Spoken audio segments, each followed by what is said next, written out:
نحمد نصلی علی رسول الکریم اما بعد فاعوذ باللہ من الشیطان الرجیم بسم اللہ الرحمن الرحیم۔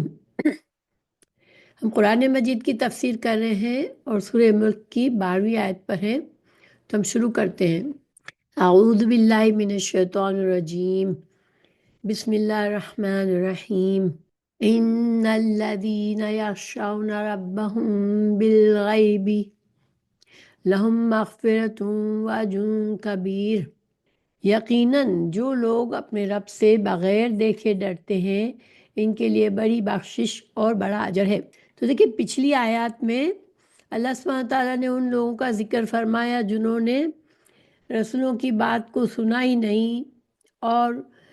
اس پر نہ غور و فکر کیا، نہ کائنات کی کسی نشانی پر غور کر کے اپنے رب کو پہچانا۔ یعنی جس کام کے لیے اللہ نے انہیں کان اور آنکھیں دی، عقل دی، اس سے بالکل حق کو پہچاننے کی کوشش نہیں کی اور وہ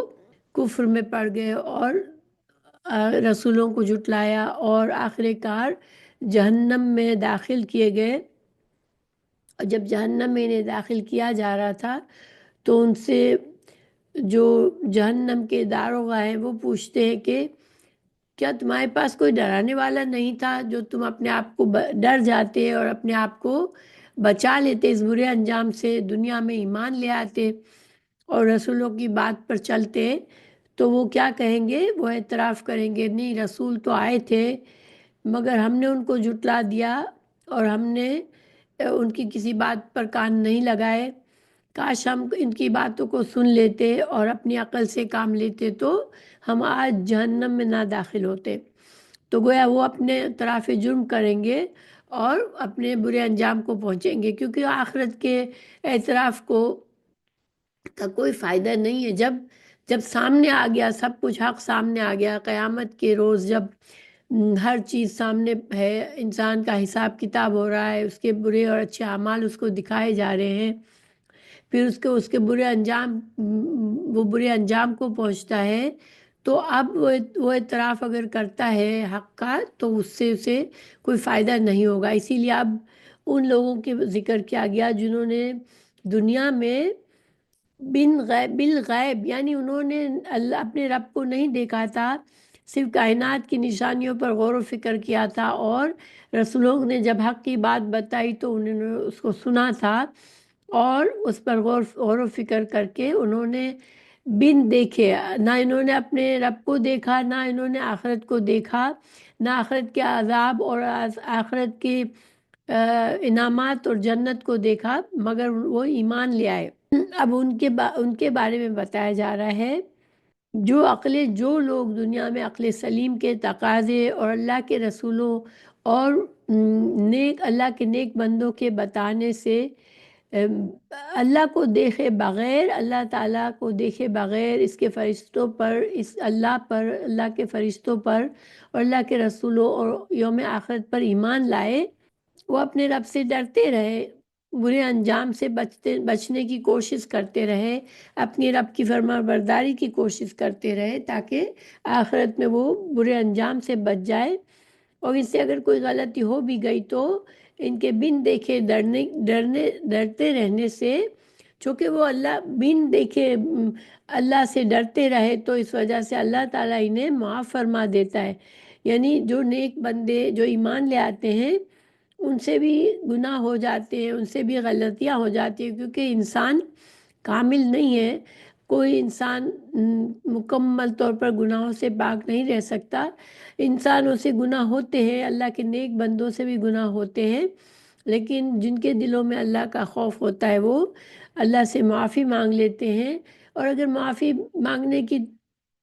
یعنی بعض اوقات انسان کو گناہ انجانے میں ہو جاتے ہیں اور وہ اسے معافی مانگنے کا خیال نہیں آتا، تب بھی اللہ سبحانہ تعالیٰ رحیم ہے، وہ ان کی دوسری نیکیوں کی وجہ سے ان کے گناہوں کو معاف فرما دیتا ہے۔ اور یہ انعام ہے اللہ کی خشیت رکھنے والوں کے لیے کہ اللہ تعالیٰ ان کی نیکیوں کا ان کو بڑا اجر دے گا اور ان کے بہت سے گناہ بغیر معافی کے بھی اپنی رحمت سے ان کو معاف فرما دے گا، اور جب وہ بہت سے گناہوں کی جب وہ توبہ کریں گے تو ان کو معاف فرما دے گا۔ اور تو ایسے لوگوں کے لیے پھر ان کا انجام بھی خیر ہوگا آخرت میں۔ تو حقیقت یہ ہے کہ ہر نیکی کی اصل ایمان اور بالغیب اور خشیت بالغیب ہے، یعنی انسان دنیا میں اگر کوئی اپنے دیکھیں نیکیاں کرنے کے لیے، اللہ کی فرما برداری کے لیے انسان کو اپنے نفس کے خلاف بھی جانا پڑتا ہے نا۔ ہر انسان کا نفس اسے برائیوں کی طرف اکساتا ہے، شیطان اسے برائیوں کی طرف اکساتا ہے، لیکن انسان کو کیا چیز روکتی ہے ان گناہوں میں پڑنے سے؟ کہ وہ اپنے رب سے ڈرتے ہیں، چاہے وہ اکیلے میں بالغیب کو ہم یہ بھی سمجھ سکتے ہیں کہ وہ جب تنہا بھی ہوتے ہیں، کوئی نہیں بھی دیکھ رہا، تو اپنے اللہ کے خوف سے، اللہ کی خشیت سے گناہوں سے بچتے رہتے ہیں، اور وہ جنت اور جہنم اور برے انجام اچھے انجام پر ایسا یقین رکھتے ہیں جیسے یہ سب کچھ انہیں نظر آ رہا ہے، اور وہ اپنے آپ کو گناہوں سے بچاتے رہتے ہیں۔ تو پھر ان کے لیے اللہ نے کیا فرمایا کہ ان کے لیے ایک تو مغفرت ہے اور ایک اجر کبیر ہے۔ تو مغفرت تو جیسے ہم نے سمجھا کہ اللہ تعالیٰ ان کے توبہ کرنے پر ان کی توبہ قبول فرماتا ہے، اور بہت سے گناہ اللہ بغیر ان کی توبہ کی اپنی رحمت سے ان کو معاف فرما دیتا ہے، اور ان کے گناہوں کو آخرت میں بھی اللہ تعالیٰ مومن سے گناہ کا اعتراف کروا کے اکیلے میں، جسے اس مومن سے پوچھے گا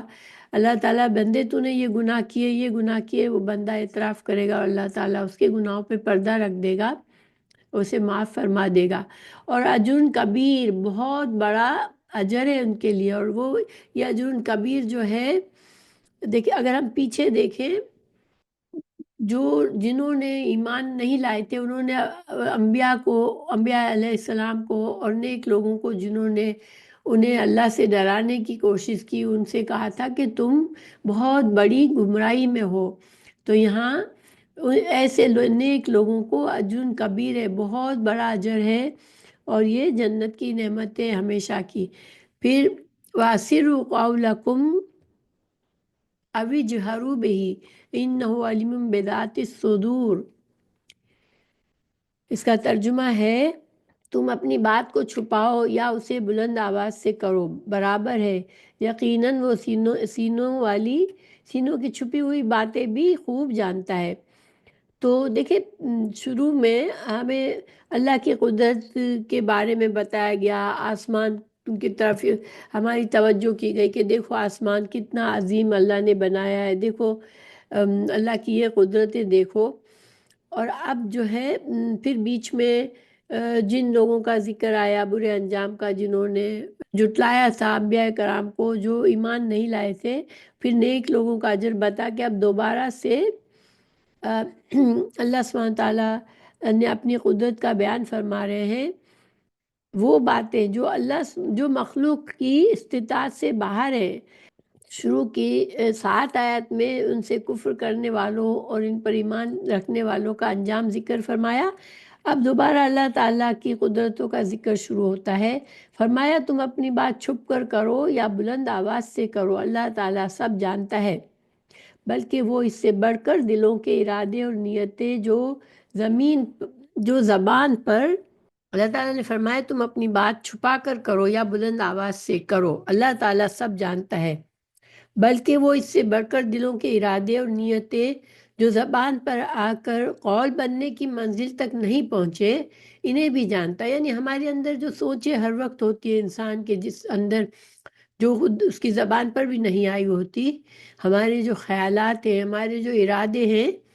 اللہ تعالیٰ ان سب سے واقف ہے۔ تو مخلوق جو ہے وہ چھپی ہوئی باتیں تو بے شک نہیں جان سکتی، لیکن دیکھیے جو زور سے کی ہوئی باتیں ہیں، جو بآواز کی ہوئی باتیں، اگر وہ بھی ایک جگہ پر بہت سے لوگ زور سے باتیں کر رہے ہیں ایک دوسرے کے ساتھ، اور شور و غل ہو رہا ہے، تو انسان وہ باتیں بھی نہیں سمجھ سکتا۔ آواز سے کی ہوئی باتیں بھی، بہت سی باتیں اس وقت انسان کو نہیں سمجھ آتی کیونکہ بہت سے لوگ ایک ساتھ بول رہے ہوتے ہیں، لیکن اللہ سبحانہ تعالیٰ ان کمزوریوں سے پاک ہے۔ اللہ تعالیٰ تمام مخلوق کی دعائیں سنتا ہے، اللہ تعالیٰ ہمارے اندر کے ارادوں کو جانتا ہے، ہماری سوچوں کو سنتا ہے۔ تو اللہ سبحانہ تعالیٰ کی یہ قدرت ہے۔ سورہ اعلیٰ آیت نمبر 7 میں بھی اس کا ذکر کیا گیا۔ اللہ سبحانہ تعالیٰ نے سورہ اعلیٰ آیت نمبر 7 میں بھی فرمایا اِنَّهُ يَعْلَمُ الْجَهْرَ وَمَا يَخْفَى، کہ اللہ تعالیٰ جو آواز سے کی ہوئی بات ہے وہ بھی جانتا ہے، اور جو چھپی ہوئی بات ہے وہ بھی جانتا ہے۔ پھر آگے اللہ تعالیٰ نے فرمایا اَلَا يَعْلَمُ مَنْ خَلَقَ وَهُوَ اللَّطِيفُ الْخَبِيرُ، کیا وہ نہیں جانتا جس نے پیدا کیا ہے، وہی تو ہے جو نہایت باریک بین ہے، کامل خبر رکھنے والا ہے۔ تو علیم، اللہ تعالیٰ علیم ہے، کیونکہ اللہ تعالیٰ نے انسان کے دلوں کا خالق بھی اللہ ہی ہے، اور پھر دلوں میں چھپی ہوئی باتوں کو بھی وہ جانتا ہے۔ ظاہر ہے جو تخلیق کرے گا، جو اپنی مخلوق بنائے گا، تو کیوں کر اپنی مخلوق کو نہیں جانتا ہوگا۔ اور زبان، انسان کی زبان اور اس کو بولنے کی صلاحیت بھی اللہ ہی نے دی ہے، تو پھر اللہ تعالیٰ کیوں ہماری زبان سے نکلی ہوئی بات کو نہیں سن سکتا؟ کیا وہ اپنے ہی پیدا کیے ہوئے اسرار اور اقوال نہیں جانے گا؟ اللطیف کے مفہوم میں باریک سے باریک چیز جاننے کے ساتھ ساتھ نہایت مہربان ہونا بھی شامل ہے۔ تو اللہ تعالیٰ نہ صرف ہر بات سنتا ہے، بلکہ اللہ تعالیٰ بہت نہایت ہی مہربان ہے بندوں کے ساتھ۔ اس میں ان لوگوں کا بھی ارادہ ہے جو کہتے ہیں کہ اللہ تعالیٰ کلیات کو جانتا ہے اور جزیات کو نہیں جانتا، کیونکہ اس آیت میں ان لوگوں کے لیے ڈراوا ہے جو مشرکین تھے، جو چھپ چھپ کر اپنی باتیں کرتے تھے، رسول اللہ صلی اللہ علیہ وسلم کے خلاف اور اللہ کے دین کے خلاف پلاننگ کرتے تھے، اور اپنی محفلوں میں جو باتیں کرتے تھے باقاعدہ۔ تو اللہ کے لیے ڈراوا ہے کہ اللہ بے خبر نہیں ہے، جو تم کچھ باتیں کرتے ہو اور جو تم سوچتے ہو اپنے سینوں میں، جو تم نے باتیں چھپائی ہوئی ہے، اللہ تعالیٰ وہ سب جانتا ہے۔ تو گویا کہ ایک طرح سے ان کے لیے ڈراوا ہے کہ تم اللہ کے عذاب سے نہیں بچ سکو گے۔ اس میں نیک لوگوں کے لیے تسلی ہے، جو ایمان لائے، اللہ تعالیٰ ان کو تسلی فرما رہا ہے، کیونکہ جو اس زمانے میں اور ہمیشہ بھی ایمان والے بعض اوقات بہت ہی مشکل سے ان کو گزرنا پڑتا ہے۔ اللہ تعالیٰ کی فرما برداری پر قائم رہنے کے لیے لوگوں کی بہت سی مخالفتوں کا سامنا بھی کرنا پڑتا ہے، بہت سی تکلیفیں بھی اٹھانی پڑتی ہے۔ تو اللہ سبحانہ تعالیٰ ان کو بھی تسلی فرما رہا ہے اس آیت میں کہ، اور پھر اللہ تعالیٰ سے جو بندے چھپ کے رات کو باتیں کرتے ہیں ہم، اور دلوں میں جو اللہ کے بارے میں سوچتے ہیں، تو اللہ تعالیٰ ان کو تسلی بھی دے رہا ہے کہ تو اللہ تعالیٰ تمہاری باتوں کو، تمہاری دعاؤں کو بھی سن رہا ہے، اور تمہارے دل میں جو خیالات ہیں تو وہ بھی اللہ سے مخفی نہیں ہے۔ تو تم اطمینان رکھو کہ تمہاری جو چھوٹی سی چھوٹی رائے کے دانے کے برابر میں بھی تم نے کوئی نیکی کی، یا تو اچھا خیال تم نے اپنے دل میں رکھا، یا اچھی بات کی، وہ اس کا سب کا تم کو اچھا اجر ملے گا۔ پھر اللہ تعالیٰ نے فرمایا الا یعلم من خلق وهو اللطیف الخبیر هو الذی جعل لکم الارض، اور اس بات میں کہ جس نے تمہیں پیدا کیا، کیا وہ نہیں جانے گا؟ تو گویا کہ جس خالق نے تم کو ساری صلاحیتیں دی، تم کو پیدا کیا، تمہیں بولنے، سننے، سمجھنے کی صلاحیتیں دی، تو وہ خالق جس نے یہ سب کچھ تخلیق کیا، کیا وہ تمہیں نہیں جانے گا کہ خالق تو مخلوق کی ہر نقل و حرکت کی خبر رکھتا ہے۔ اور لطیف کے جو معنی ہے باریک بین اور باخبر، چونکہ اللہ سبحانہ تعالیٰ ہی نے مخلوق تمام کائنات کو بنایا ہے، تو اللہ تعالیٰ ہی رازق ہے تمام مخلوق کا۔ تو اللہ سبحانہ تعالیٰ ہر چھوٹی سے چھوٹی چیز کا احاطہ کیے ہوئے اپنی مخلوق میں، ہر چھوٹی سے چھوٹی مخلوق کو بھی آپ دیکھیں، اللہ تعالیٰ ان کو رزق دیتا ہے۔ تو دیکھیں یہ جو ہمیں ایک طرح سے فائدہ کیا ہوتا ہے اس آیت سے، کہ جب تک انسان کو اللہ کے علیم اور خبیر ہونے کا پورا یقین نہیں ہوگا، صحیح تصور نہیں ہوگا، انسان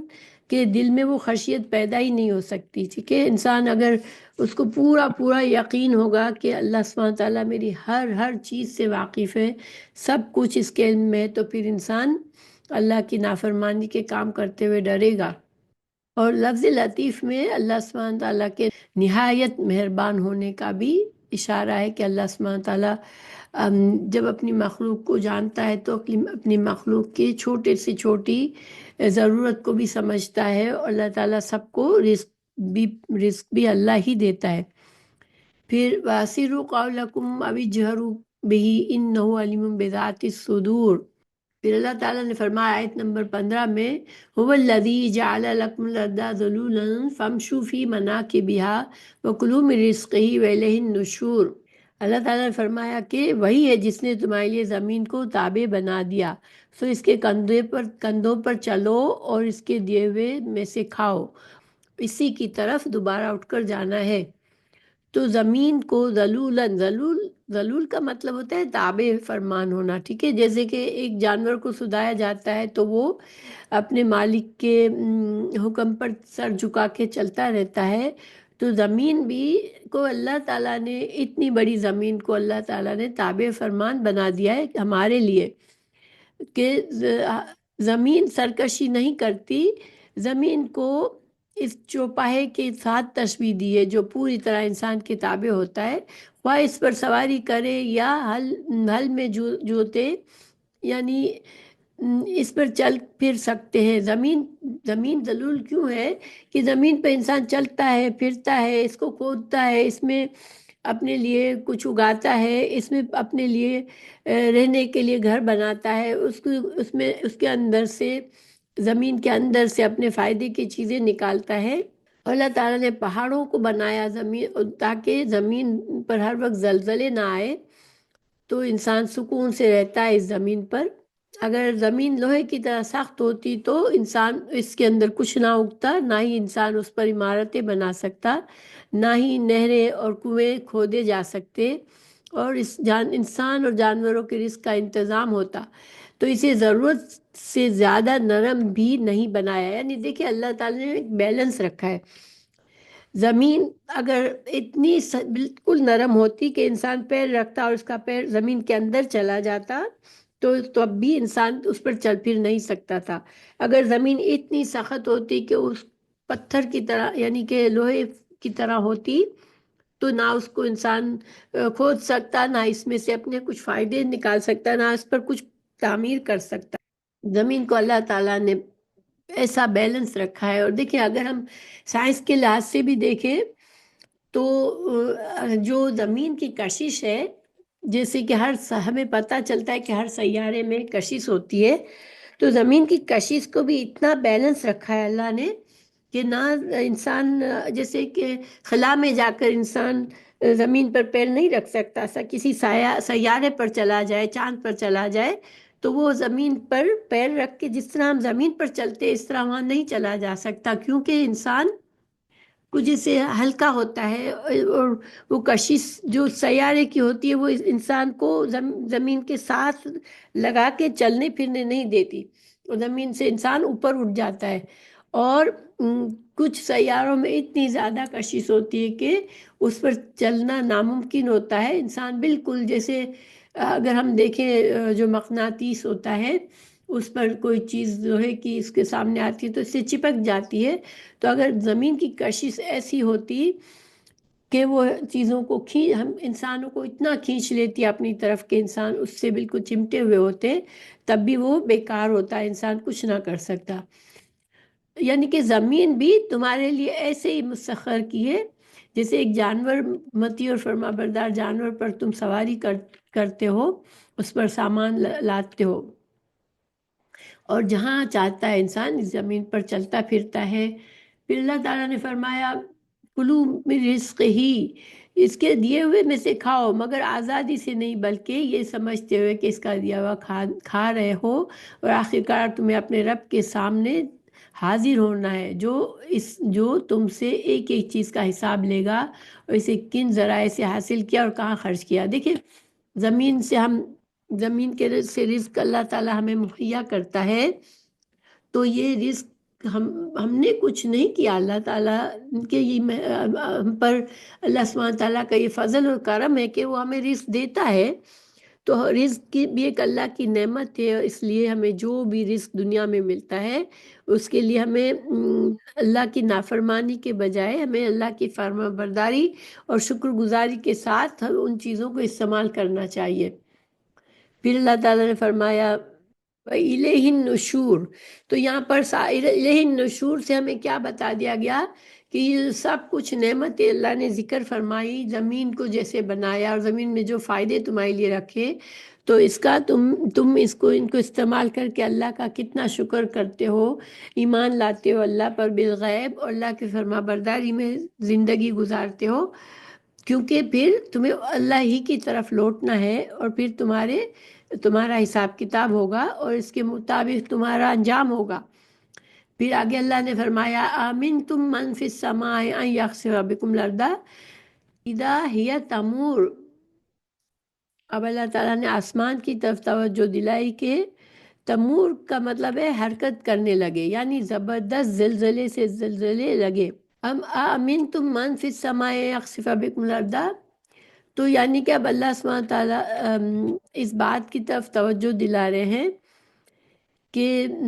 تم کبھی غور کرو کہ اگر زمین پر زلزلے آنے لگے، اللہ تعالیٰ کی یہاں پر شان قہاریت کا اظہار ہے کہ زمین اگرچہ تابع فرمان ہے اللہ کی، لیکن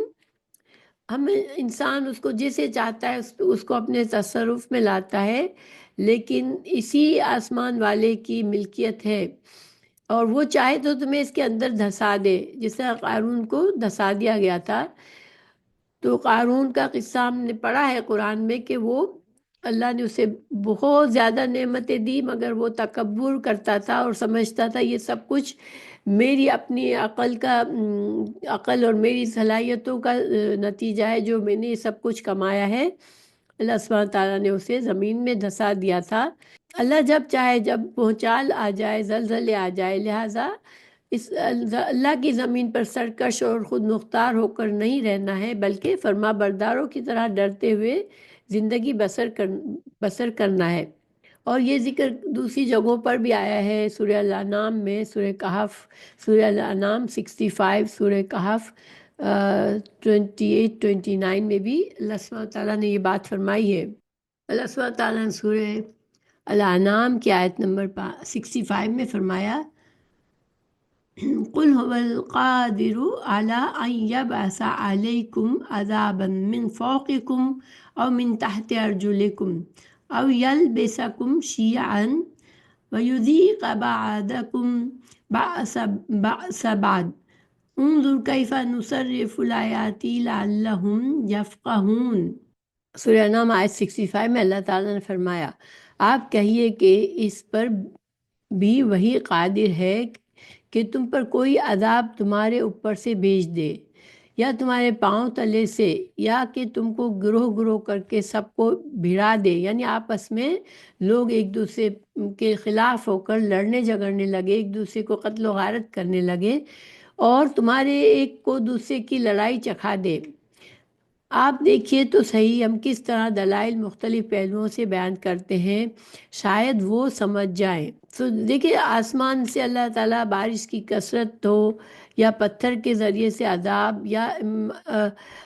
امر اور احکام کی طرف سے ظلم و ستم، امرہ و احکام،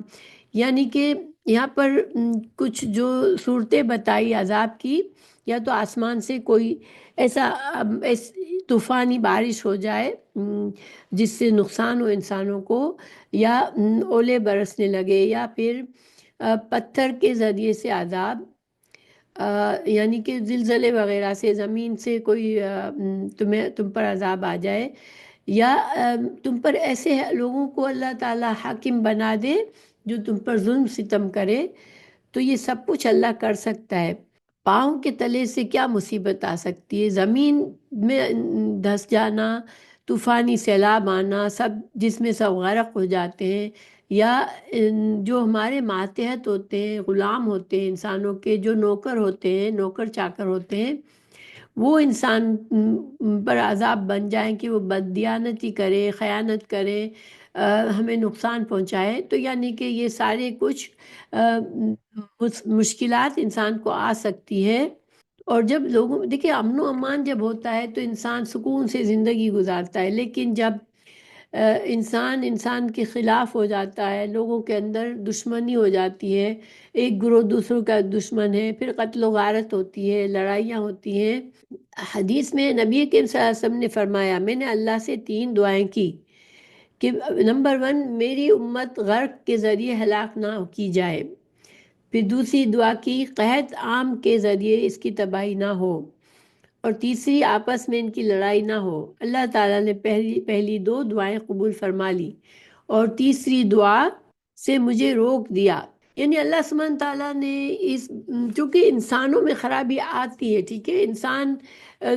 آپس میں جو فتنے ہوتے ہیں، فساد ہوتے ہیں، لڑائیاں جھگڑے ہوتے ہیں، وہ انسانوں کے اللہ کی نافرمانی کرنے اور ایک دوسرے کے حق تلفی کرنے سے، حقوق و فرائض کا بیلنس خراب کرنے سے آپس میں دشمنی ہوتی ہے، لڑائیاں ہوتی ہیں۔ اور یہ چیز جو ہے چونکہ اس سے انسان کے ایمان اور عمل کی وجہ سے کے نتیجے میں یہ ہوتا ہے، اس وجہ سے اللہ سبحانہ تعالیٰ نے یہ دعا نہیں قبول فرمائی کہ امت مسلمہ میں اختلافات ہوتے رہیں گے اور اس کی وجہ اللہ کی نافرمانی ہے، اور قرآن و حدیث سے اعراض ہوگا، جس کے نتیجے میں عذاب کی صورت سے امت محمد بھی محفوظ صلی اللہ علیہ وسلم محفوظ نہ رہے گی۔ چونکہ یہ جو عذاب ہے، جو آپس میں جنگیں ہوں گی، قتل و غارت ہوگا، اس کا ڈائریکٹ ہمارے اعمال سے ہوتا ہے اس کا اثر، اور یہ اس کا نتیجے میں پیدا ہوتے ہیں یہ اختلافات۔ اس لیے یہ ہم پر ہے، اگر ہم ایک مسلمان معاشرہ ہوگا اور انسانوں کے حقوق و فرائض کا خیال رکھیں گے اور ایک دوسرے کو امر بالمعروف اور نہی عن المنکر کرتے رہیں گے، تو پھر یہ حالت نہیں ہوگی اور امن و امان ہوگا، اور لوگ ایک دوسرے کے حقوق اور حق تلفی نہیں کریں گے، اور نہ دشمنیاں اور دعوت ہوگی۔ تو یہ اللہ سبحانہ تعالیٰ کی سنت ہے، اللہ تعالیٰ کا طریقہ ہے شروع سے قوموں کے لیے کہ جو قومیں اخلاق و کردار کے بارے میں ان کا جب کردار گر جاتا ہے، اخلاق برا ہو جاتا ہے، تو پھر اس کا نتیجہ فساد ہوتا ہے، آپس کی دشمنی اور لڑائیاں ہوتی ہیں۔ اور اللہ سبحانہ تعالیٰ نے چونکہ فرما دیا ہے سورہ فاتر آیت 43 میں، فَلَن تَجِدَ لِسُنَّتِ اللَّهِ تَبْدِيلًا وَلَن تَجِدَ لِسُنَّتِ اللَّهِ تَحْوِيلًا، کیونکہ اللہ تعالیٰ نے شروع سے یہ طریقہ رکھا ہے لوگوں کے ساتھ کہ اگر وہ اللہ کی نافرمانی کریں گے اور حقوق و فرائض کا خیال نہیں رکھیں گے، کیونکہ انسان جب اللہ کے احکامات پر عمل کرتا ہے تو خود بخود دوسروں کے حقوق و فرائض کو ادا کرتا ہے، اور پھر فساد نہیں ہوتا۔ جب تک جب مسلمان اپنی حالت نہیں بدلیں گے، جب تک اللہ سبحانہ تعالیٰ کہ یہ طریقہ بھی یہ طریقہ اللہ تعالیٰ کا رہے گا رائج کے، نافرمان قوموں پر یہ عذاب آئے گا کہ آپس کے ہی ایک دوسرے کو ہی قتل و غارت کرتے رہیں گے، جو کہ آج ہم دیکھ رہے ہیں۔ پھر اللہ تعالیٰ نے فرمایا، ہم امنتم من فی السماء ان یرسل علیکم حاسبا فستعلمون کیف نذیر۔ اللہ تعالیٰ نے زمین سے جو عذاب کی صورتیں ہیں اس کا ذکر فرما کر، ام امنتم من فی السماء ان یرسل علیکم حاسبا فستعلمون کیف نذیر، یا تم اس بات سے بے خوف ہو گئے ہو جو آسمان میں ہے کہ وہ تم پر پتھراؤ والی آندھی بھیج دے، پھر ان قریب تم جان لوگے کہ میرا ڈرانا کیسا ہے۔ تو جیسا کہ قوم لوط کی مثال ہمیں قرآن میں بتائی گئی، اللہ تعالیٰ نے فرمایا بے شک ہم نے ان پر پتھر برسانے والی ایک ہوا بھیجی، سوائے لوط کے گھر والوں کے انہیں صبح سے کچھ پہلے بچا کر نکال لیا گیا۔ یعنی اللہ سبحانہ تعالیٰ نے جس طرح قوم لوط کو تباہ برباد فرما دیا پتھر برسا کر آسمان سے، تو پھر کیا تم اس سے ڈرتے ہو؟ اللہ سے ڈرتے نہیں ہو کہ اللہ کی نافرمانی کرتے ہو؟ کیف کان نذیر سے مطلب ہے کہ میرا ڈرانا، تو کیا تم دیکھتے نہیں ہو کہ میرا ڈرانا کیسا ہے؟ فستعلمون کیف نذیر، یعنی اگر ایک طرح سے اس وقت کے جو قریش تھے، جو کافر تھے، مشرک تھے، جو اللہ کے دین کو جھٹلا رہے تھے، رسول اللہ صلی اللہ علیہ وسلم کے خلاف بغاوت کیے ہوئے تھے، تو ان کو ایک طرح سے کہا گیا کہ تم ان قریب جان لوگے کہ میرا ڈرانا کیسا ہے۔ اور یہ ہمیشہ کے لیے اللہ کے نافرمان لوگوں کے لیے بھی یہ بات ہے کہ اللہ کے ڈرانے سے ڈرنا چاہیے۔ انسان اس دنیا میں ہر طرح سے آزاد اور ہر طرح سے ہر چیز پر قادر نہیں ہے کہ وہ اپنے آپ کو اللہ کے عذاب سے بچا سکے گا۔ وَلَقَدْ كَذَّبَ الَّذِينَ مِن قَبْلِهِمْ فَكَيْفَ كَانَ نَكِيرٌ۔ اب اللہ تعالیٰ نے فرمایا کہ بلا شبہ یقیناً ان لوگوں نے بھی جھٹلایا جو ان سے پہلے تھے، پھر کس طرح تھا میرا سزا دینا۔ تو یہ پچھلی قوموں سے ڈرایا گیا ان کے انجام سے کہ تم تاریخ سے عبرت حاصل کرو، پچھلے لوگوں کا حال دیکھ لو۔ تو عرب میں عاد اور سمود، فرعون اور قارون اور قوم لوط اور شعیب کے واقعات معروف تھے، تو ان سے عبرت لینے کے لیے کہا گیا۔ دیکھیں، انسان کو دنیا میں نشانیاں نظر آتی ہے، اللہ کا عذاب کہیں ہوتا ہے تو انسان اس کو بس ایک قدرتی چیزیں نہ سمجھ لے کہ یہ تو دنیا میں ہوتا رہتا ہے، بلکہ اس سے سبق سیکھے۔ عقل مند وہی ہوتا ہے جو وقت سے پہلے عبرت حاصل کرے اور اپنے آپ کو بچا لے برے انجام سے۔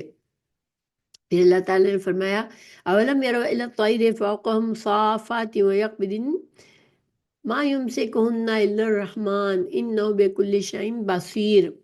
کیا انہوں نے اپنے اوپر پرندوں کو اس حال میں نہیں دیکھا کہ وہ پر پھیلائے ہوئے ہوتے ہیں اور کبھی اپنے پروں کو سکیڑ لیتے ہیں، تو رحمان کے سوا انہیں کوئی تھام نہیں رہا ہوتا، یقیناً وہ ہر چیز کو خوب دیکھنے والا ہے۔ تو اس آیت میں اللہ تعالیٰ نے اپنی ایک اور قدرت کا ذکر فرمایا جو کہ عام مشاہدے میں انسان کو سمجھ آتی ہے کہ دیکھیں زمین کی کشش ہے نا، اگر ہم کوئی چیز ہمارے ہاتھ سے چھوڑ دیتے ہیں تو وہ سیدھی زمین کی طرف گرتی ہے، ٹھیک ہے۔ ہمیں ایسا نہیں نظر آتا کہ چیزیں ہماری معلق ہو جائے، ہم نے زمین پر کچھ چھوڑ دیا، زمین سے اونچائی سے کچھ چھوڑ دیا تو وہ زمین اور آسمان کے بیچ میں معلق نہیں رہتی، وہ گر جاتی ہے۔ لیکن پرندوں کو ہم دیکھتے ہیں کہ وہ ان کا بھی وزن ہوتا ہے، مگر وہ فضا میں اڑتے پھرتے ہیں، اڑتے وقت اکثر وہ پر پھیلائے ہوئے ہوتے ہیں، کبھی سکیڑ بھی لیتے ہیں، تو انہیں تھامنے والا ہے اس رحمان بےحد مہربان کے علاوہ کوئی نہیں۔ یہ مثال ہر انسان دیکھتا ہے، پرندوں کو ہوا میں اڑتے ہوئے دیکھتا ہے، تو کس چیز سے پرندوں کو کون اڑاتا ہے، کون انہیں زمین پر نہیں گرا دیتا؟ کیونکہ یہ تو عام چیز ہمیں نظر آتی ہے کہ کوئی بھی چیز جس کا وزن ہوتا ہے وہ زمین کی طرف گر جاتی ہے۔ اللہ تعالیٰ ہر چیز پر نظر رکھتا ہے، اللہ بصیر ہے، اپنی مخلوق کو ہر چیز سے واقف ہے، ہر چیز دیکھ رہا ہے اللہ تعالیٰ۔ پھر امن ھذا الذی هو جند لکم ینصرکم من دون الرحمن ان الکافرون الا فی غرور۔ یا کون ہے جو تمہارا لشکر ہو، تمہاری مدد کرے رحمان کے مقابلے میں؟ تو یہ ایک طرح سے ڈراوا ہے کہ جو اللہ کے سامنے نافرمان بنتے ہیں اور جو سرکشی کرتے ہیں، تو اللہ تعالیٰ ڈرا رہا ہے کہ جو رحمان اتنی قدرتیں رکھنے والا ہے، جو پرندوں کو ہوا میں چلاتا ہے، جو زمین پر تم کو بساتا ہے، تو تم سمجھتے ہو کہ وہ تم بے خوف ہو، تمہیں پکڑنے کے لیے اگر اللہ کا فیصلہ ہو جائے تم کو عذاب دینے کا، تو کون ہے جو تمہارا لشکر بن کر اللہ کے مقابلے میں تمہاری مدد کر سکے گا؟ کوئی نہیں، بالکل نہیں۔ کافر لوگ جن کو دلوں میں یہ بات بیٹھی ہوئی ہے کہ فلاں ہستی، فلاں مشکل کشا اللہ تعالیٰ کے مقابلے میں ان کی مدد کریں گے اور زبردستی سفارش کر کے چھڑا لیں گے، محض دھوکے میں پڑے ہوئے ہیں۔ دیکھیں بہت سے مسلمان بھی یہ سمجھتے ہیں کہ فلاں بزرگ ہیں، ان کی درگاہ پر چڑھاوے ڈالتے ہیں، اور وہ سمجھتے ہیں کہ یہ چونکہ اللہ کے نیک بندے ہیں، یہ اللہ سے حجت کریں گے اور ہمیں چھڑا لیں گے، اللہ سے جھگڑیں گے اور ہماری سفارش کریں گے۔ تو ایسا نہیں ہوگا۔ سفارش اللہ کی جب ہوگی تو اللہ کے اذن سے ہی ہوگی۔ اللہ جس جس کو یہ اجازت دے گا کہ وہ سفارش کرے، اور وہ بھی اللہ ہی اجازت دے گا کہ کس کے بارے میں سفارش کرنی ہے، ورنہ کسی کی مجال نہیں ہوگی جو اللہ سبحانہ تعالیٰ کے سامنے کسی کو بچانے کی جرات کرے۔ یہ جو لوگ ایسا، جو مسلمان یا جو مشرک یہ یقین رکھتے ہیں کہ ان کے جو بھی ہے بت ہے جن کی یہ عبادت کرتے ہیں، یا جن کی درگاہوں پہ جا کے ان کے لیے چڑھاوے چڑھاتے ہیں، نظر و نیاز کرتے ہیں، وہ ہماری سفارش کریں گے، تو وہ یہ دھوکے میں پڑے ہوئے ہیں۔ تو جس میں انہیں شیطان نے مبتلا کیا ہے، اس دھوکے میں شیطان نے انسانوں کے دلوں میں یہ بات ڈالی ہے۔ تو پھر اللہ تعالیٰ نے فرمایا کون ہے من دون الرحمن، رحمان کے علاوہ۔ تو گویا کہ انسان کو اللہ کی ناراضگی اور عذاب سے بھی کون بچا سکتا ہے؟ صرف اللہ ہی چاہے تو بچا سکتا ہے۔ اللہ جسے چاہے اسے معاف فرما سکتا ہے، اور اس کی اللہ تعالیٰ اس کو سزا دینے کے بجائے اپنی رحمت میں داخل کر سکتا ہے۔ لیکن اللہ سبحانہ تعالیٰ نہ چاہے تو کسی کی جرت نہیں ہے مخلوق میں سے جو زبردستی سفارش کرے یا اللہ سے جھگڑا کرے کسی کے لیے۔ پھر اللہ تعالیٰ نے فرمایا ان الکافرون الا فی غرور، جو یہ سمجھتے ہیں وہ دھوکے میں ہیں، اور ان کو یہ اندازہ ہو جائے گا آخرت میں جب جن کو وہ سفارشی سمجھتے تھے وہ انکار کر دیں گے اور ان کے کچھ کام نہ آئیں گے۔ پھر امن ھذا الذی یرزقکم ان امسک رزقہ بل لجوا فی عتو و نفور۔ پھر اللہ تعالیٰ نے اور طرح سے ڈرایا نہ ماننے والوں کو، وہ کون ہے جو تمہیں رزق دے اگر وہ اپنا رزق روک لے، بلکہ وہ سرکشی اور بدکنے پر اڑے ہوئے ہیں۔ جیسے کہ اللہ کی قدرت ہمیں بتائی گئی کہ اللہ ہی رازق ہے، اللہ ہی رزق دیتا ہے، تو اگر اللہ سبحانہ تعالیٰ بارش کو روک لے تو کون ہے جو بارش برسا دے، یا زمین کے پیداوار سے روک دے، یا کسی بھی طریقے سے تمہاری روزی روک دے، تو وہ کون ہے جو تمہیں روزی مہیا کر دے گا۔ صحیح بخاری کی حدیث ہے، عبداللہ بن مسعود سے روایت ہے کہ جب قریش مکہ نے نبی کریم صلی اللہ علیہ وسلم کے مقابلے میں نافرمانی کی حد کر دی، اور آپ صلی اللہ علیہ وسلم نے ان پر یوسف علیہ السلام جیسی قحط سالی کی بد دعا فرمائی، تو ان پر ایسا قحط آیا کہ وہ ہڈیاں تک کھا گئے۔ اور یہ قحط اس وقت دور ہوا جب رسول اللہ صلی اللہ علیہ وسلم نے ان کے لیے اللہ تعالیٰ سے دعا فرمائی۔ یہ اس میں بخاری کی حدیث ہے۔ تو انسان کبھی بھی یہ مطمئن نہ ہو جائے کہ میں بالکل بے نیاز ہوں، میرے پاس اتنی نعمتیں ہیں، میں جو چاہوں کھاؤں پیوں جہاں رہوں۔ اللہ سبحانہ تعالیٰ جب چاہے انسان کا رزق بند کر سکتا ہے۔ ایک لمحے میں ہم دیکھتے ہیں دنیا میں کہ انسان کے پاس سب کچھ ہوتا ہے، اور کوئی ایسی آسمانی آفت آ جاتی ہے کہ سب ختم ہو جاتا ہے، یا زلزلے میں ایک لمحے کے اندر بستیاں شہر سب اجڑ جاتے ہیں، اور لوگوں کے پاس جو کچھ انہوں نے اپنے لیے جمع کیا ہوتا ہے سب ختم ہو جاتا ہے، اور وہ محتاج ہو جاتے ہیں۔ تو انسان کو جب اللہ کا عذاب آئے اس سے پہلے انسان کو ڈرتے رہنا چاہیے، اور اللہ کی فرما برداری قبول کرنی چاہیے۔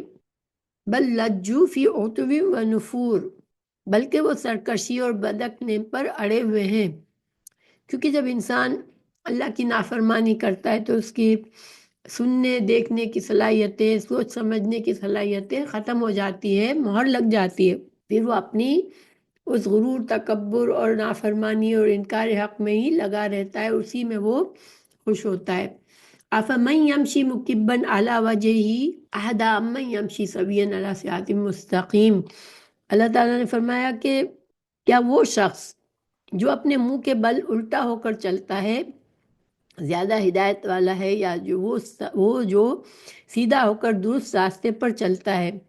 تو اس سے کیا مطلب ہے؟ مکبن کا مطلب ہے کسی کو اوندھا گرانا، منہ کے بل گرا دینا۔ تو اہدا کا مطلب یہ اسم و تفضیل ہے کہ زیادہ ہدایت یافتہ ہے، اور جو زیادہ ہدایت والا ہے سے مطلب مومن ہے، جو اللہ کو ایک ماننے والے ہیں، جو انہوں نے رسول اللہ صلی اللہ علیہ وسلم کی دعوت کو قبول کیا، اور جو آج تک قیامت تک جو بھی فرما برداری کی زندگی گزارتا ہے۔ تو کافر سیدھے راستے پر چلنے کے بجائے گمراہی کے ٹیڑھوں راستوں پر چلتا ہے، اس وجہ سے منہ کے بل گرتا پڑتا چلا جا رہا ہوتا ہے۔ ایسا شخص منزل مقصود پر کیسے پہنچے گا؟ اس کے برعکس مومن توحید اور سنت کے صراط مستقیم پر سیدھا ہو کر چل رہا ہے۔ اسے دائیں بائیں اور سامنے ہر طرف سے اپنا راستہ اور اس کا گرد و پیش نظر آ رہا ہوتا ہے، تو وہ یقیناً اپنی منزل مقصود تک پہنچ جاتا ہے، جو کہ جنت ہے۔ جیسا کہ اللہ تعالیٰ نے ایک جگہ فرمایا وَنَحْشُرُهُمْ يَوْمَ الْقِيَامَةِ عَلَىٰ وُجُوهِهِمْ عُمْيًا وَبُكْمًا وَصُمًّا مَأْوَاهُمْ جَهَنَّمُ۔ تو دیکھیں یہ جو مثال بتائی گئی کہ جو اندھے منہ چلتا ہے، جو منہ کے بل چلتا ہے اور جو سیدھا چلتا ہے، ہدایت پر ہے، یہ ہدایت کا راستہ جو ہے وہ جنت کا راستہ ہے۔ انسانوں کے لیے آخری منزل ہمیں دنیا میں پیدا کرنے سے پہلے ہی حضرت آدم علیہ السلام کے قصے میں ہی بتا دیا گیا کہ انسانوں کا اصل ٹھکانہ جنت ہے۔ جب انسان اللہ کے فرما برداری اور رسولوں کی فرما برداری کر کے جو اپنی زندگی گزار کے اللہ کی رضامندی حاصل کر کے جائے، دنیا سے لوٹیں گے تو وہ جنت پہ جائیں گے۔ تو گویا کہ جو ہدایت کے راستے پر ہے وہ جنت کے راستے پر ہے، لیکن کافروں کا راستہ جہنم کا راستہ ہوتا ہے۔ اور جہنم کے راستے کئی ہیں، ٹھیک ہے، انسان کی گمراہی کے لیے کئی راہیں ہیں۔ انسان کسی بھی طرح سے گمراہ ہو سکتا ہے،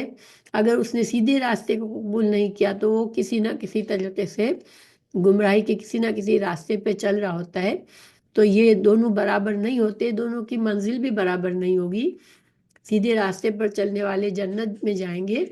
اور جو گمراہی کے راستوں پر چلتے ہیں وہ دوزخ، ان کا ٹھکانہ دوزخ ہوگا۔ پھر اللہ سبحانہ وتعالیٰ نے فرمایا قُلْ هُوَ الَّذِي أَنشَأَكُمْ وَجَعَلَ لَكُمُ السَّمْعَ وَالْأَبْصَارَ وَالْأَفْئِدَةَ قَلِيلًا مَا تَشْكُرُونَ۔ اللہ تعالیٰ ہی ہے جس نے تمہیں پیدا فرمایا، تمہیں کان، آنکھیں اور دل عطا فرمائے۔ تو اب پیدا کرنے کا شکر تو یہ تھا کہ صرف اسی کی عبادت کرتے، اور کان، آنکھیں اور دل عطا فرمانے کا شکر یہ تھا کہ انہیں وہی استعمال کرتے جہاں یہ نعمتیں دینے والے کی رضا تھی، اور اس کے ذریعے سے اللہ کی خوشنودی کا راستہ تلاش کرتے۔ مگر تم نے نہ کانوں سے حق بات سنی، نہ آنکھوں سے اللہ کی قدرتیں دیکھ کر عبرت پکڑی، اور نہ دل سے اللہ کی توحید سمجھنے کی کوشش کی۔ بے شمار نعمتوں میں سے یہ 3 نعمتوں کا ذکر یہاں فرمایا اللہ نے، کیونکہ یہ 3 نعمتیں جو ہے علم کا ذریعہ ہے، ٹھیک ہے، اور علم جو ہے یہی سچا جو صحیح علم ہے، اسی کے ذریعے سے آدمی حق تک پہنچ سکتا ہے۔ قرآن و حدیث کا علم حاصل کر کے ہی انسان سچائی کو پا سکتا ہے اور سیدھے راستے پر چل سکتا ہے۔ اور اس آیت میں خطاب کفار سے ہے قلیلا ما تشکرون، کہ تم کم ہی شکر کرتے ہو۔ تو مراد یہ ہے کہ تم بالکل بھی شکر نہیں کرتے ہو۔ اللہ کی یہ نعمتیں انسان کو ملی ہوئی ہے، اگر انسان سوچے میں نے کیا کیا تھا کہ مجھے اللہ نے آنکھوں جیسی نعمت دی، مجھے کانوں جیسی نعمت دی، مجھے اللہ تعالیٰ نے سوچنے سمجھنے کی صلاحیت دی جسے میں اپنا اچھا برا سمجھ سکتا ہوں، تو پھر ان کا صحیح استعمال یہی تھا کہ انسان اس خالق کی طرف جھک جاتا۔ مگر جس نے یہ نہیں کیا اس نے اللہ کی نعمتوں کا شکر ہی نہیں کیا۔ قُلْ هُوَ الَّذِي ذَرَأَكُمْ فِي الْأَرْضِ وَإِلَيْهِ تُحْشَرُونَ۔ اللہ تعالیٰ نے فرمایا جس نے تمہیں زمین میں پھیلایا تم اسی کی طرف اکٹھے کیے جاؤ گے۔ تو جس ہستی نے تمہیں روئے زمین پر پھیلا سکتا ہے وہ تمہیں دوبارہ اکٹھا بھی کر سکتا ہے۔ یعنی اللہ تعالیٰ نے ہمیں دنیا میں بسایا ہے، تو پھر اللہ سبحانہ تعالیٰ کے لیے کوئی مشکل نہیں ہے کہ وہ ہمیں دوبارہ اکٹھا بھی کر لے، سمیٹ بھی لے۔ پھر وہ کہتے ہیں وَيَقُولُونَ مَتَىٰ هَٰذَا الْوَعْدُ إِن كُنتُمْ صَادِقِينَ، کہ ان کا یہ پوچھنا ہے کہ بتاؤ پھر یہ کب آئے گی، یہ عذاب کب آئے گا، یہ قیامت کب ہوگی۔ تو یہ مقصد یہ نہیں ہوتا ہے کہ وہ جاننا چاہتے ہیں اور وہ ڈرتے ہیں کہ ہم اس سے پہلے کچھ تیاری کریں، اپنے اللہ کو راضی کر لیں، بلکہ وہ صرف طنز اور استہزاء کرتے ہیں، یا پھر جھوٹا ثابت کرنے کی کوشش کرتے ہیں کہ ہم تو نافرمانی کر رہے ہیں، ہم تو بات بھی نہیں مان رہے، پھر ہم پر عذاب کیوں نہیں آ رہا جس عذاب سے تم ڈراتے ہو۔ مگر چونکہ اللہ سبحانہ تعالیٰ مہلت دیتا ہے تو اس مہلت کا فائدہ اٹھا کر انسان کو فرما برداری قبول کرنی چاہیے، مگر وہ اندھے بنے ہوئے ہیں، بہرے اور گونگے بنے ہوئے ہیں، اور وہ اس کا حق کو قبول کرنے کے بجائے مذاق اڑاتے ہیں۔ اللہ تعالیٰ نے فرمایا قُلْ إِنَّمَا الْعِلْمُ عِنْدَ اللَّهِ وَإِنَّمَا أَنَا نَذِيرٌ مُبِينٌ، کہ آپ ان سے کہہ دیں کہ یہ قیامت کا علم تو اللہ ہی کے پاس ہے، اور میں تو بس ایک ڈرانے والا ہوں، کھلا ڈرانے والا ہوں۔ تو قیامت کا علم صرف اللہ تعالیٰ کے پاس ہی ہے، تو نہ میں قیامت لانے کا اختیار رکھتا ہوں، نہ مجھے اس کا وقت کا علم ہے۔ میرا کام صرف یہ ہے کہ اس وقت سے پہلے میں قیامت کے متعلق آگاہ کر دوں اور اس کی ہولناکیوں سے ڈرا دوں۔ سو یہ کام میں نے کر دیا ہے۔ قیامت کے علاوہ بھی بہت سی چیزیں ہیں جن کا آنا یقینی ہے، مگر ان کا وقت معلوم نہیں ہے۔ موت ہی کو دیکھ لو، یعنی انسان قیامت کے بارے میں پوچھنے سے پہلے یہ سوچ لے، اسے پتہ ہے کہ اسے موت آئے گی، ہر انسان کو آتی ہے موت، تو کیا انسان کو معلوم ہوتا ہے کہ اس کی موت کب آئے گی؟ لیکن اس انسان موت پر یقین ہوتا ہے، تو پھر قیامت آئے گی اس پر کیوں یقین نہیں؟ تو انسان کو، ہر انسان کی جو موت ہے وہ اس کے لیے قیامت ہی ہے، کیونکہ اب اس کے لیے اعمال کا دروازہ بند ہو گیا۔ تو انسان کو اپنی زندگی سے فائدہ اٹھا کے اپنی موت کی تیاری کرنی چاہیے، کیونکہ مرنے کے بعد انسان قبر میں پڑا ہوا ہے، تو اب اس کے پاس کوئی عمل کا دروازہ اب نہیں ہے، وہ کوئی عمل اب نہیں کر سکتا۔ پھر فلما رأوه زلفة سیئت وجوہ الذین کفروا وقیل هذا الذی کنتم به تدعون۔ اللہ تعالیٰ نے قیامت کا وقت تو کسی کو نہیں بتایا، لیکن یہاں پر اللہ تعالیٰ نے فرمایا کہ پس جب وہ اس کو قریب دیکھیں گے تو ان لوگوں کے چہرے بگڑ جائیں گے جنہوں نے انکار کیا، اور ان سے کہا جائے گا یہی ہے وہ جو تم مانگا کرتے تھے، یعنی وہ عذاب مانگتے تھے کہ کب آئے گا، قیامت کب آئے گی، تو اب دیکھ لو یہ قیامت آ گئی تمہاری، اور تم جس چیز کو مانگ رہے تھے وہ اب تمہیں مل گیا۔ تو اب وہ جس کو مذاق سمجھ رہے تھے اور جس کا مطالبہ بڑے دھڑلے سے بار بار کر رہے تھے، جب قریب آتی ہوئی دیکھیں گے تو سب ہنسی مذاق اور شیخی بھول جائیں گے، اور خوف اور دہشت سے ان کے چہرے بگڑ جائیں گے، اور کہا جائے گا یہی ہے وہ قیامت جس کا مطالبہ تم کیا کرتے تھے۔ اور دیکھیں انسان کو موت کے وقت بھی جب وہ موت کے فرشتے دیکھتا ہے تو اچھے یا برے انسان کو پتہ چل جاتا ہے۔ جو فرشتے آتے ہیں جو مجرموں کے لیے، کافروں کے لیے، وہ ان کی شکلیں خطرناک ہوتی ہے، وہ مارتے ہیں، پیٹتے ہیں، تو وہ ان کو سمجھ آ جاتی ہے جان نکلنے سے پہلے ہی کہ یہ تو اسی سے مجھے ڈرایا جا رہا تھا، برے انجام سے، اب میں اپنے برے انجام کی طرف جا رہا ہوں، مگر وہ اس وقت ایمان لانے کی مہلت ختم ہو چکی ہوتی ہے۔ پھر اللہ تعالیٰ نے فرمایا قُلْ أَرَأَيْتُمْ إِنْ أَهْلَكَنِيَ اللَّهُ وَمَن مَّعِيَ أَوْ رَحِمَنَا فَمَن يُجِيرُ الْكَافِرِينَ مِنْ عَذَابٍ أَلِيمٍ۔ آپ ان سے فرما دے کیا تم نے دیکھا اگر اللہ مجھے اور ان کو جو میرے ساتھ ہے ہلاک کر دے یا ہم پر رحم فرمائے، تو کون ہے جو کافروں کو دردناک عذاب سے پناہ دے گا؟ تو کفار مکہ جو تھے وہ اسلام کے پھیلنے سے پریشان ہو کر رسول اللہ صلی اللہ علیہ وسلم اور آپ کے ساتھیوں کے خلاف اپنی تمام کوششوں کا ناکام ہونا دیکھ رہے تھے۔ وہ کسی طرح اسلام کی دعوت کو روک نہیں سکتے تھے، اور وہ پھر اس امید پر جی رہے تھے کہ کبھی نہ کبھی زمانے کی گردش ان کا کام تمام کر دے گی، یعنی وہ ایک طرح سے امید لے کے بیٹھے تھے کہ کوئی حادثہ ہوگا، کوئی مشکل آئے گی، اور رسول اللہ صلی اللہ علیہ وسلم پر کوئی ہلاکت نعوذ باللہ آ جائے گی، پھر یہ کام ختم ہو جائے گا اور ہم آزاد ہو جائیں گے ان کے ڈراوے سے۔ تو اللہ سبحانہ تعالیٰ نے رسول اللہ صلی اللہ علیہ وسلم سے فرمایا کہ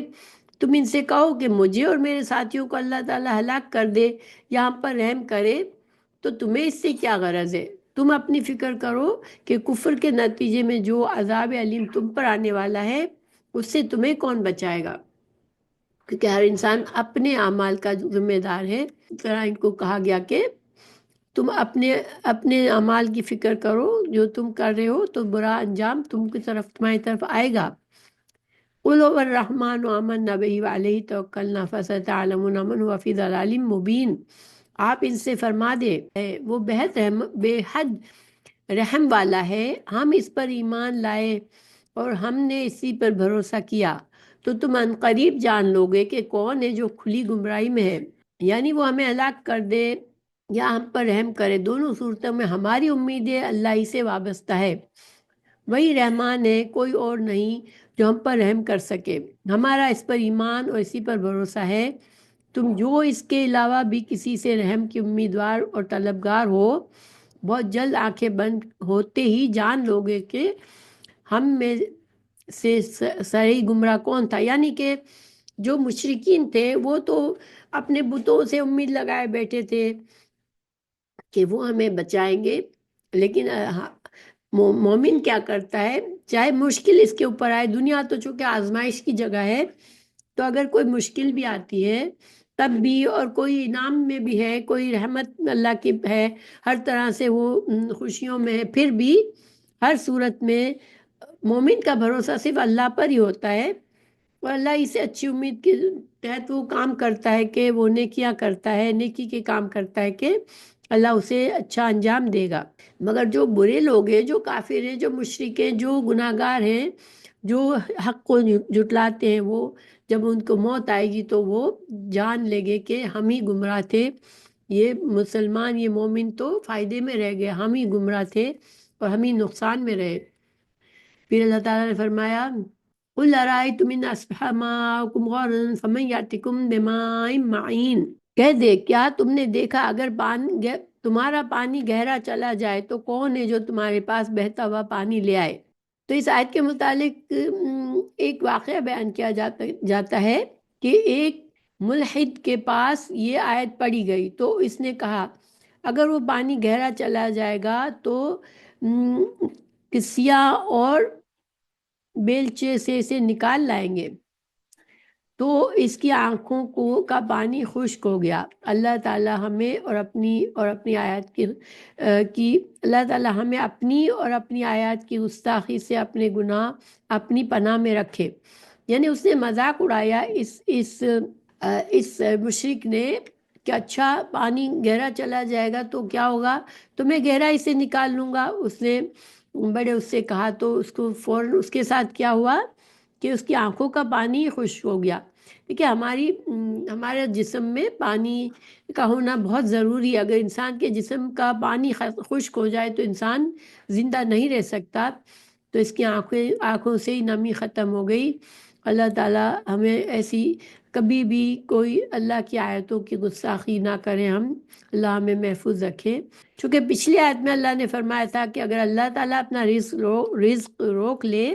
اور بارش نہ برسائے تو کون ہے جو تمہیں بارش عطا فرمائے۔ تو قحط کے وقت اپنے خداؤں کی بے بسی کو تم دیکھ ہی چکے ہو۔ جب مشرکین نے مکہ پر قحط آیا تو انہیں پتہ چل گیا کہ ان کے جو بت تھے جن کو ہم شریک ٹھہرا رہے تھے، انہوں نے تو اس قحط کو دور نہیں کیا، بلکہ ان کو رسول اللہ صلی اللہ علیہ وسلم کے پاس ہی جا کر دعا مانگنے کے لیے کہا انہوں نے، تو آپ صلی اللہ علیہ وسلم کی دعا سے ہی ان کا قحط سالی دور ہوئی۔ تو اب حکم ہوتا ہے کہ ان سے پوچھو کہ یہی پانی جس پر تمہاری زندگی کا دار و مدار ہے اگر گہرا ہو جائے اور تمہاری دسترس سے باہر ہو جائے تو کون ہے جو بہتا ہوا پانی تمہارے پاس لے آئے۔ ظاہر ہے کہ اللہ کے سوا کسی کے پاس یہ قوت نہیں، کیونکہ انسان کے لیے پانی زندگی کا باعث ہے، اس لیے اس سے ڈرایا گیا کہ انسان اللہ کی فرما برداری کو قبول کرے۔ اور یہ چیزیں ایسی تھی کہ ہر انسان کی سمجھ میں آنے والی یہ ڈراوے تھے، مگر جس کے پھر بھی نصیب میں نہیں تھا وہ نہیں مانے۔ انشاءاللہ ہم یہاں پر ختم کرتے ہیں۔ اللہ تعالیٰ ہمیں ان لوگوں میں سے بنائے جو عبرت لیتے ہیں، کسی بری چیز کو دیکھتے ہیں، کسی برے انجام کو دیکھتے ہیں تو اس سے عبرت لے کے اپنی اصلاح کر لیتے ہیں۔ اللہ تعالیٰ ہمیں اپنا فرما بردار بنائے کہ ہمیں قیامت سے پہلے ہم اپنا محاسبہ کرتے رہیں اور ہم اپنے آپ کی اپنی اصلاح کرتے رہیں، کیونکہ جب وقت ختم ہوا پھر انسان کا پچھتاوا اور انسان کے اصلاح کوئی کام نہیں آئے گی۔